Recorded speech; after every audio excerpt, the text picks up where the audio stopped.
सरफरोशी की तमन्ना अब हमारे दिल में है, देखना है जोर कितना बाजुए का दिल में है। नमस्कार, आप देख रहे हैं न्यूज इंडिया और मैं हूं आपके साथ गौरव किशोर शर्मा। आज पूरे देश में जश्न का माहौल है। उन परम वीरों को याद किया जा रहा है जिन्होंने अपने जहन में नापाक मंसूबे पालने वाले पाकिस्तान को मुंह तोड़ जवाब दिया। उन वीर जवानों को याद किया जा रहा है जिन्होंने अपनी मातृभूमि की रक्षा के लिए अपने प्राणों की आहुति दे दी। और इसके पीछे की क्या कहानी, उस पर हम बात करेंगे। लेकिन आज के कार्यक्रम में क्या कुछ है खास, हम आपको बताना चाहते हैं कि आज की खबर में क्या कुछ खास है। ग्राफिक के जरिए आपको हम बताएंगे आज की खबर में क्या है कुछ खास। कारगिल विजय दिवस की 25वीं बरसी पर शहीदों को प्रधानमंत्री नरेंद्र मोदी ने आज नमन किया।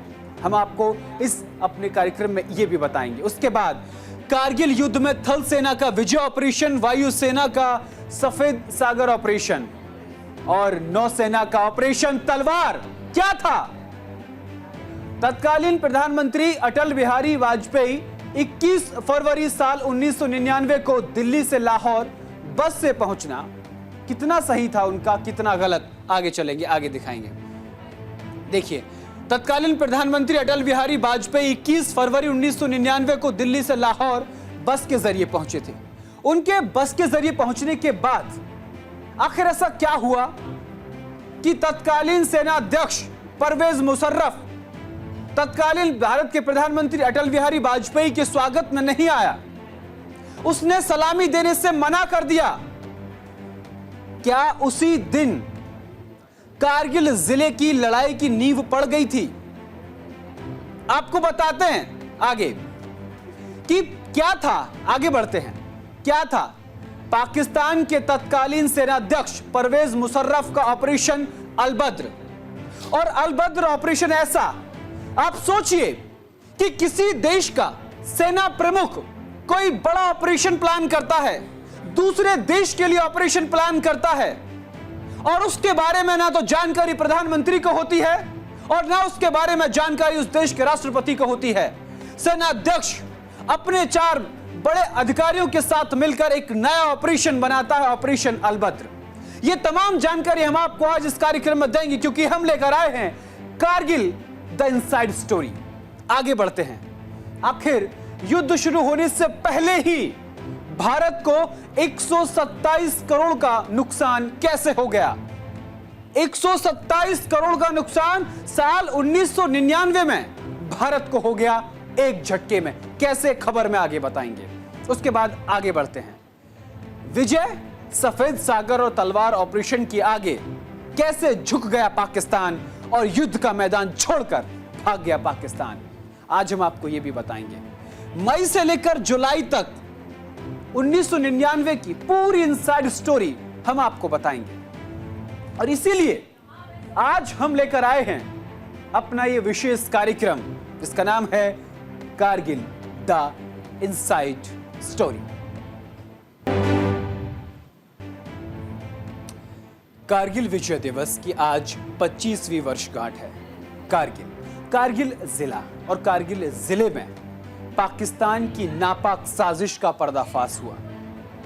पाकिस्तान ने घुसपैठियों के जरिए भारत के खिलाफ एक रणनीति बनाई, भारत के खिलाफ युद्ध के लिए मैदान तैयार किया।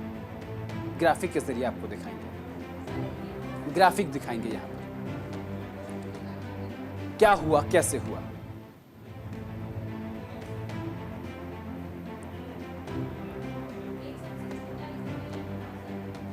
कारगिल विजय दिवस की 25वीं वर्षगांठ पर आज प्रधानमंत्री नरेंद्र मोदी ने लद्दाख में 1999 की जंग के नायकों को श्रद्धांजलि दी। उन्होंने करीब 20 मिनट के संबोधन में पाकिस्तान, आतंकवाद, जम्मू कश्मीर, लद्दाख, अग्निपथ और अग्निवीर योजना और विपक्ष पर बातचीत की। प्रधानमंत्री ने डिफेंस को लेकर भी अपना बयान दिया। प्रधानमंत्री ने कहा, डिफेंस सेक्टर में रिफॉर्म्स के लिए भारतीय सेनाओं की मैं सराहना करता हूं। उन्होंने कई साहसी फैसले लिए, इसमें अग्निपथ योजना भी शामिल है। दशकों तक संसद में सेनाओं को युवा बनाने पर चर्चा होती रही है, लेकिन हमने इस पर काम किया है। कुछ लोगों ने इसे राजनीति का विषय बना दिया। प्रधानमंत्री मोदी ने आज पाकिस्तान पर जमकर निशाना साधा। प्रधानमंत्री नरेंद्र मोदी ने आतंकवाद के मुद्दे पर भी पाकिस्तान को जमकर घेरा। प्रधानमंत्री नरेंद्र मोदी ने क्या कुछ कहा, आपको सुनवाते हैं। पाकिस्तान ने अतीत में जितने भी दुष्प्रयास किए उसे मुंह की खानी पड़ी है, लेकिन पाकिस्तान ने अपने इतिहास से कुछ नहीं सीखा है। वो आतंकवाद के सहारे, प्रॉक्सी वॉर के सहारे अपने आप को प्रासंगिक बनाए रखने का प्रयास कर रहा है। लेकिन आज जब मैं उस जगह से बोल रहा हूं जहां आतंक के आकाओं को मेरी आवाज सीधे सुनाई पड़ रही है, मैं आतंकवाद के इन सरपरस्तों को कहना चाहता हूं कि उनके नापाक मंसूबे कभी कामयाब नहीं होंगे।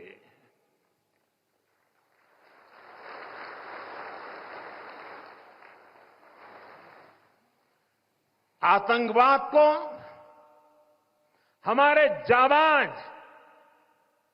पूरी ताकत से कुचलेंगे। दुश्मन को मुंहतोड़ जवाब दिया जाएगा।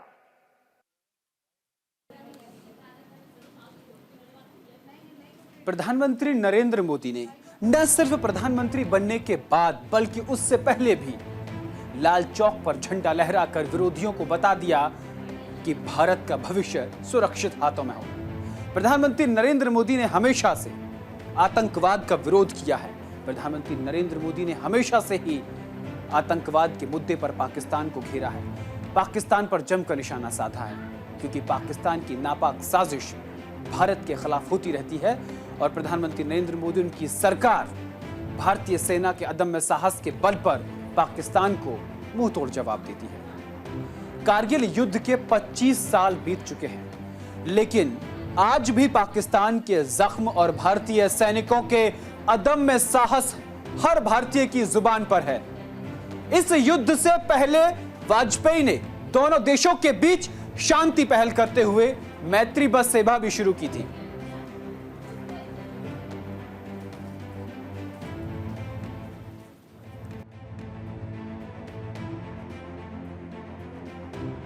भारत का सिरमौर कहे जाने वाले कश्मीर में श्रीनगर से लेह के बीच स्थित वो इलाका जो करीब 6 महीनों तक बर्फ से ढका रहता है, इसी के चलते वहां कोई आबादी अभी तक नहीं रही है, क्योंकि बर्फ से ढके होने के दौरान वहां पर आवागमन संभव नहीं होता। इसके बावजूद ये स्थान भारत का मुकुट है।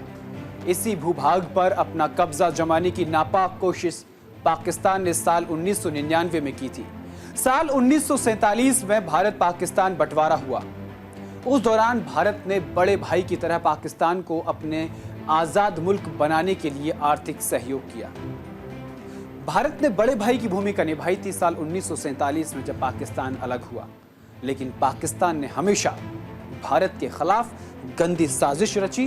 अपने नापाक मंसूबों का न सिर्फ राष्ट्रीय स्तर पर बल्कि अंतर्राष्ट्रीय स्तर पर भी अपने नापाक मंसूबों का परिचय दिया। पाकिस्तान ने उसके बदले हमेशा से जख्म दिए, चाहे 1948 में हुए कश्मीर कबायली हमले हो, या फिर 1965 का युद्ध, या फिर 1971 का युद्ध हो, या फिर 1999 में हुआ कारगिल युद्ध। हर बार पाकिस्तान ने भारत में घुसपैठ करने की साजिश रची और पाकिस्तान को हर बार मुंह तोड़ जवाब मिला। आज कारगिल युद्ध के पूरे 25 साल हो गए हैं। चलिए आपको बता दें कि साल था 1999। उस समय तत्कालीन प्रधानमंत्री अटल बिहारी वाजपेयी ने पाकिस्तान से पुरानी यादों को भुलाकर नई शुरुआत करने के लिए दिल्ली से लाहौर सदाए सरहद बस सेवा शुरू करने की पहल की। 20 फरवरी 1999 को अटल बिहारी वाजपेयी ने हरी झंडी दिखाकर बस को रवाना किया था। अब इससे आगे हम आपको बताएंगे कि कैसे शुरू हुई कारगिल की जो नींव रखी गई थी, उसके झगड़े की, कह सकते हैं फसाद की, या फिर कह सकते हैं जो पाकिस्तान ने साजिश रचनी शुरू की वो इसके बाद। क्योंकि उस देश के कुछ लोग ऐसे थे जो नहीं चाहते थे कि भारत और पाकिस्तान के रिश्ते मजबूत हों, क्योंकि शायद कश्मीर का मुद्दा हो या फिर भारत पाकिस्तान की सीमा का मुद्दा हो, दोनों मुद्दों पर उन लोग अपना अपना निजी स्वार्थ ढूंढ रहे थे और वही लोग कारगिल जंग की वजह बने।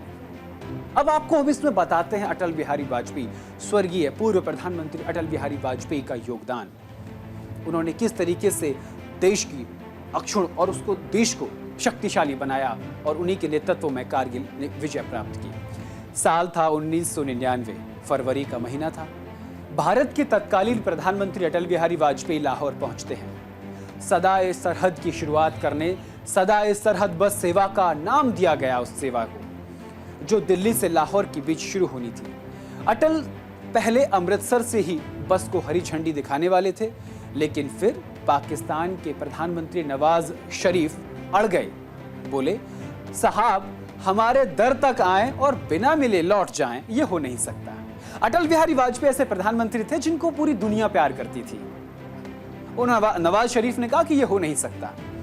यात्रा का आगाज जिस मेहमान नवाजी से शुरू हुआ वो आखिर तक बना रहा। इतना ही नहीं, जाते जाते प्रधानमंत्री अटल बिहारी ने अपनी बातों में वो समा बांध दिया कि नवाज शरीफ ने तो उनको पाकिस्तान से चुनाव लड़ने का न्योता दे दिया। सुनकर लगता है कि क्या गर्मजोशी रही होगी दोनों देशों के बीच में। लेकिन आप मान लीजिए जैसे ठंडी ब्रेड के बीच गर्म पेटीज में माफिक ये गर्मजोशी भी सिर्फ चंद घंटों की थी। जैसे किसी पेटीज के अंदर एक होता है ना कि कुछ अंदर गर्म है लेकिन बाहर से बहुत ठंडा, कुछ ऐसे चंद घंटों की ये सिर्फ मुलाकात थी और चंद घंटों की ये मैत्री समझौता था। इससे पहले और बाद में सब सूखा ही सूखा था। इस यात्रा से सिर्फ 1 साल पहले ही दोनों देशों ने परमाणु परीक्षण किया था। इस यात्रा के चंद महीनों बाद ही पाकिस्तान सेना के जवान कारगिल में कब्जा कर बैठ गए। पाकिस्तान के तत्कालीन सेना अध्यक्ष परवेज मुशर्रफ का ऑपरेशन अलबद्र शुरू कर दिया। उधर भारत बेखबर था, लेकिन पाकिस्तान की नापाक साजिश जल्द सामने आ गई और 5 मई 1999 को पाकिस्तान की घुसपैठ के बाद भारत और पाकिस्तान के बीच कारगिल की पहाड़ी चोटियों में मई से जुलाई के महीने में युद्ध हुआ। हम आपको युद्ध, ये जो 84 दिन युद्ध चला था, इसकी टाइमलाइन भी हम आपको बताएंगे। लेकिन आपको ये भी बता दें कि ये जो युद्ध था 26 जुलाई 1999 को आधिकारिक तौर पर यह युद्ध खत्म हो गया था। भारतीय सैनिकों के बलिदान और वीरता को याद करते हुए हर साल 26 जुलाई को कारगिल दिवस के रूप में आज का दिन मनाया जाता है।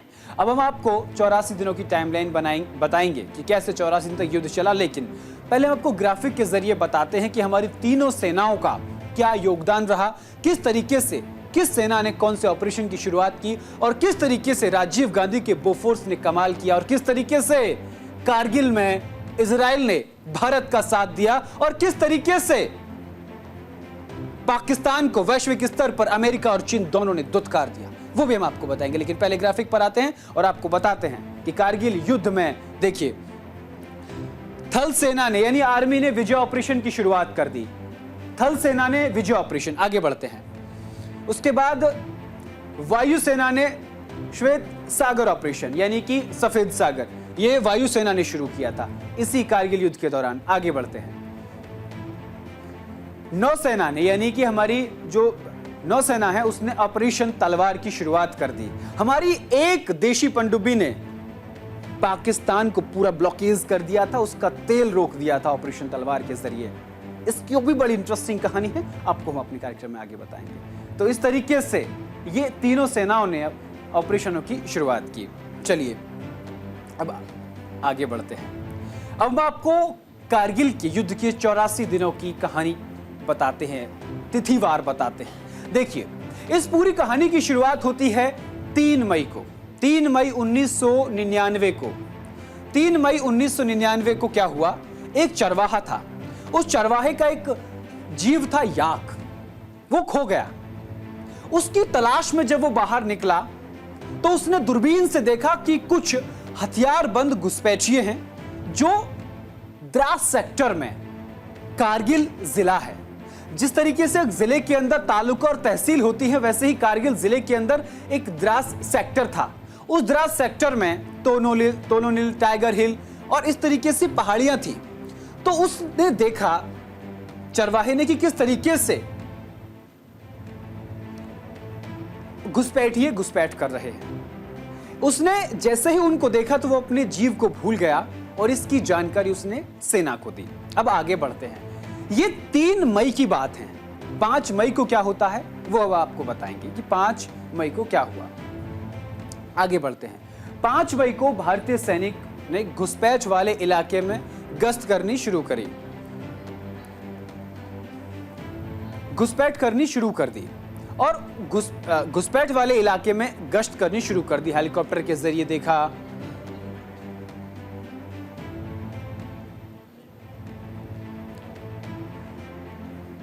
घुसपैठ करनी शुरू कर दी लोगों ने। उसके बाद हेलीकॉप्टर के जरिए उन्हें देखा गया। इलाके में गश्त के लिए वो पहुंचे थे। इस दौरान छुपे हुए पाकिस्तानी सैनिकों से मुठभेड़ में 5 भारतीय जवान शहीद हो गए और इसी दिन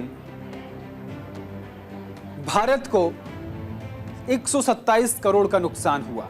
चलिए अब आगे बढ़ती है कहानी। 9 मई 1999 पर आते हैं। 9 मई 1999 को क्या होता है, पाकिस्तानी सैनिकों ने कारगिल में मजबूत पकड़ बना ली।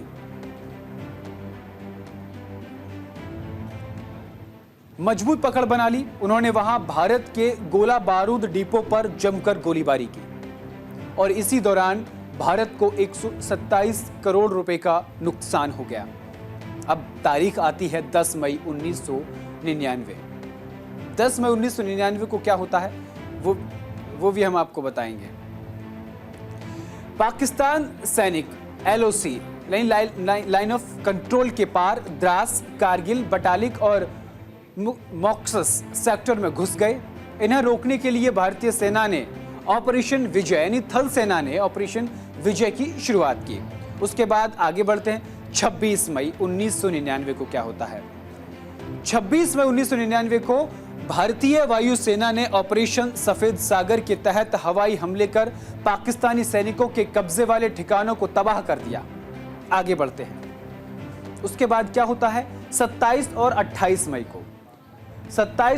मई को 1999 में भारतीय वायुसेना के 3 विमान MiG-21, MiG-27 और Mi-17 पाकिस्तानी सेना ने इनको मार गिराया। भारत को नुकसान हुआ जिसमें वायुसेना के 4 जवान शहीद हो गए। उसके बाद वायुसेना ने भी अपना ऑपरेशन शुरू कर दिया। यह समझने वाली बात यह जरूर है कि उस वक्त जो भारत के पास तकनीक थी उसका इस्तेमाल करते हुए जो हेलीकॉप्टर थे, हेलीकॉप्टरों को असेंबल करके हथियार लगाकर तोरनिल तक पहुंचाए गए थे। उनको तोरनिल पर जो लोग घुसपैठिए थे उनको जवाब दिया था। तारीख आगे बढ़ती है 31 मई 1999। तत्कालीन प्रधानमंत्री अटल बिहारी वाजपेयी ने बयान जारी किया था कि कश्मीर में पाकिस्तान के साथ युद्ध जैसे हालात बन चुके हैं। उसके बाद तारीख आती है 5 जून 1999। भारत ने पाकिस्तानी सैनिकों की लाशों से कुछ डॉक्यूमेंट्स बरामद किए जो इस बात के सबूत थे कि ये पाकिस्तानी सैनिक हैं, ना कि घुसपैठिए। पाकिस्तान उनको आतंकवादी कहकर अपना पल्ला झाड़ रहा था। इससे आधिकारिक तौर पर यह पता चला कि घुसपैठ के पीछे पाकिस्तान ही है, पाकिस्तान की नापाक साजिश है। तारीख आती है 13 जून 1999। भारतीय सेना ने तोलोलिंग पर कब्जा कर लिया। वहीं तत्कालीन प्रधानमंत्री अटल बिहारी वाजपेयी ने कारगिल का दौरा किया और सैनिकों को संबोधित किया। उनके अंदर जोश और जज्बा भरा, क्योंकि स्वर्गीय अटल बिहारी वाजपेयी एक बहुत अच्छे कवि भी थे। उनकी कविताएं पूरे दुनिया में मशहूर हैं। 15 जून 1999 की तारीख आती है। तत्कालीन अमेरिकी राष्ट्रपति बिल क्लिंटन ने पाकिस्तान के प्रधानमंत्री नवाज शरीफ पर कारगिल से अपने सैनिकों को तुरंत वापस बुलाने का दबाव बनाया। यानी कि अब वैश्विक स्तर पर भी पाकिस्तान की जो वो थी पूरी तरीके से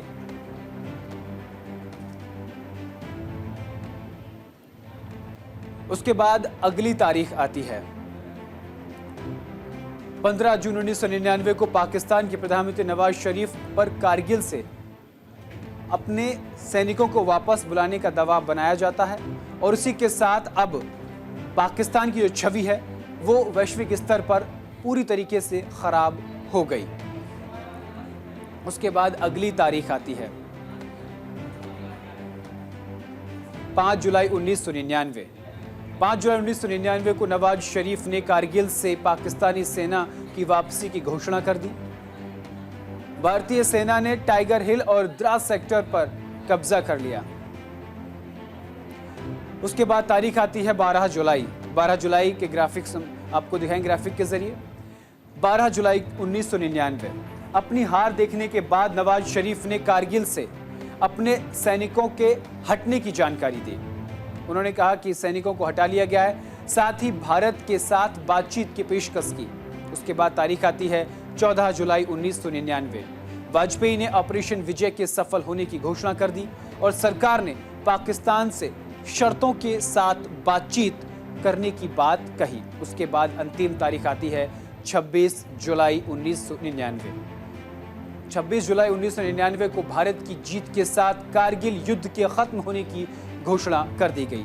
सैनिकों की बहादुरी के सम्मान में ये दिन विजय दिवस के रूप में मनाया जाता है। अब फटाफट से आपको ये बता देते हैं कि इन दिनों में कितना नुकसान हुआ, कैसे क्या क्या हुआ, ग्राफिक के जरिए मई से जुलाई तक फटाफट बहुत जल्दी आपको बता देते हैं दर्शकों को कि किस तरीके से क्या क्या हुआ। ग्राफिक पर आएंगे कि किस तरीके से ये जो युद्ध चला मई से जुलाई तक। देखिए, कारगिल युद्ध मई से जुलाई तक चला। 3 मई को पाकिस्तानी घुसपैठ हुई, 5 मई को पहली मुठभेड़ हुई, 10 मई को ऑपरेशन विजय की शुरुआत और 26 जुलाई को यह ऑपरेशन पूरा हो गया।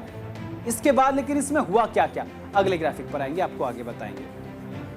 देखिए, 527 भारतीय जवान शहीद हुए, 1363 भारतीय जवान घायल हो गए और 400 से ज्यादा पाकिस्तानी आतंकवादियों को मौत के घाट उतार दिया। पाकिस्तानी सैनिकों को मौत के घाट उतार दिया। तो ये सब कुछ कारगिल युद्ध के दौरान हुआ। तो आज हमने आपको कारगिल युद्ध की पूरी टाइमलाइन बताई। आज हमने आपको अपने इस कार्यक्रम के जरिए बताया कि किस तरीके से नवाज शरीफ ने ऑपरेशन अलबद्र के जरिए भारत के खिलाफ साजिश रची, लेकिन भारतीय जवानों ने मुंह तोड़ जवाब दिया। तो फिलहाल के लिए मेरे साथ कारगिल द इनसाइड स्टोरी में सिर्फ इतना ही। देश दुनिया की तमाम बड़ी और अहम खबरों के लिए देखते रहिए न्यूज़ इंडिया। नमस्कार।